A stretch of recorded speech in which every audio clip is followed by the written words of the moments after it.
उसी प्रकार एक बार मैंने सुना हमारे वृंदावन के दो महान कथावाचक मर्मज्ञ विद्वत, एक तो है हमारे डॉक्टर श्याम सुंदर पराशर जी, परम विद्वत भगवत मर्मज्ञ, और दूसरे हैं हमारे परम पूज्य भागवत भास्कर पंडित श्री कृष्णचंद्र शास्त्री ठाकुर जी महाराज। और मैंने विद्वत समाज में ऐसे भी कथावाचक को देखा जो इन दोनों को अपने कथाओं से लाभान्वित करते हो, जिनके सामने वक्ता लोग कथा बोलने से भी डरते हो, सोचना पड़ता है कौन से शब्द का इस्तेमाल कब करना है। हमारे अनंत श्री विभूषित श्री जगतगुरु सदगुरुदेव महाराज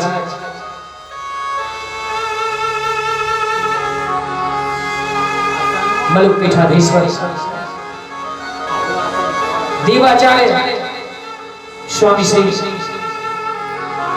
राजेंद्र दास देवाचार्य जी महाराज, एक बार बोले गुरुदेव भगवान की जय हो। जब भी महाराज जी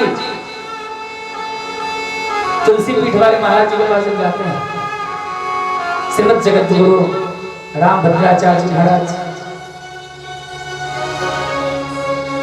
पिता और पुत्र का जो वात्सल्य देखने को मिलता है भैया, अत्यंत लाभान्वित होता है।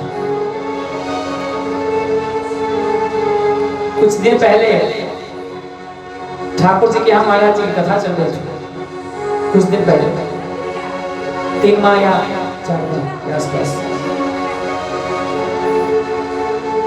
और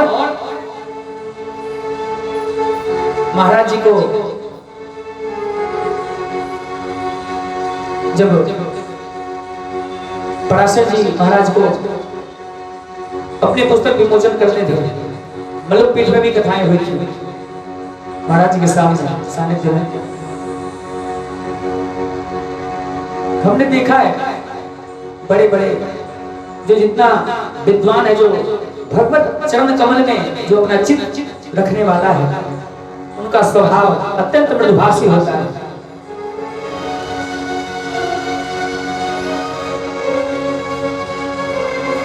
अत्यंत प्रेममयी वात्सल्य भाव होता है उनके अंदर। कल मैंने देखा महाराज जी के लिए एक भक्त ने लिखा था, महाराज जी आपने जो ऐसी भागवत की कथा सुनाई जो कोई नहीं सुनता है।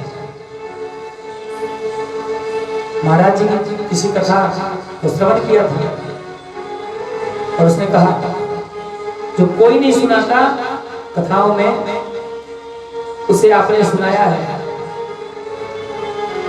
महाराज जी एक बार आपके सानिध्य में आने का मौका मिला और पूरा सानिध्य आपके चरणों को देखने में ही मेरा निकल गया। अब की बार मैं आपसे जब मिलूंगा तो मुझे वार्ता करने की अत्यंत उत्कंठा अपने में जागृत हो रही है। महाराज जी को क्या पता, महाराज जी कोई मोबाइल प्रयोग नहीं करते हैं, उनके सब सेवक चेले चेले समझते हैं, चेले तो महाराज जी को सारी बातें बताते हैं, लेकिन महाराज जी बस उस परम पद के सेवक हैं। तो ऐसे ऐसे जब विग्रहों को विभूषितों को जब हम सब देखते हैं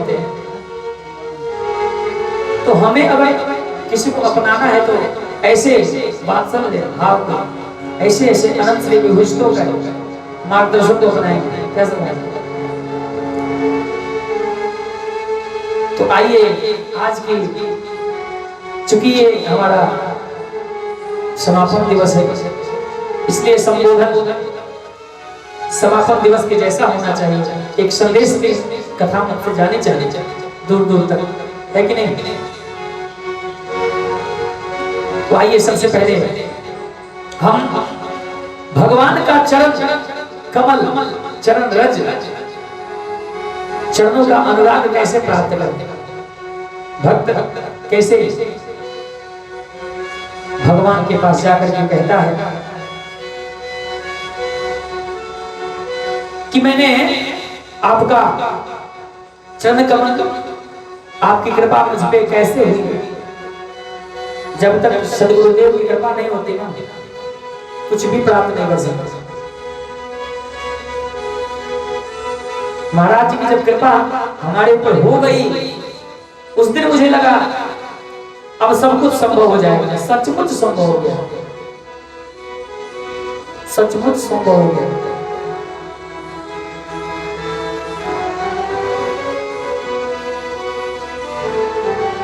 उसी दिल्ली में मैं गया था, द्वारका सेक्टर 19 कोयला डेयरी, जहां आप रहे थे, वहीं पे कार्यक्रम हो रही थी। और उसी कार्यक्रम से मैंने अपने पिताश्री को बिना बताए, और मैंने बहुत पहले एक बात सुनी थी, पिताश्री ने अपने मुख से कहा था कि अगर कुछ पाना है, ऐसे किसी दिन कहा हो मेरे मन में, वही घर कर गया हो कि अगर किसी चीज को पाना है तो उसके लिए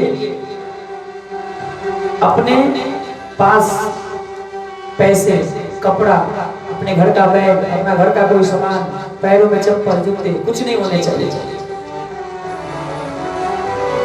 और तब चल के देखो क्या क्या हासिल तुम करते हो, और तब पता चलेगा कि तुम क्या प्राप्त कर सकते हो, तुम किस काबिल हो। तो घर से पिताजी से कहा, पिताजी एटीएम दे दीजिए, मैं जा रहा हूँ अयोध्या। तो फिर आप अयोध्या जाने से क्या पड़, क्या महाराज अयोध्या क्यों जा रहे हैं?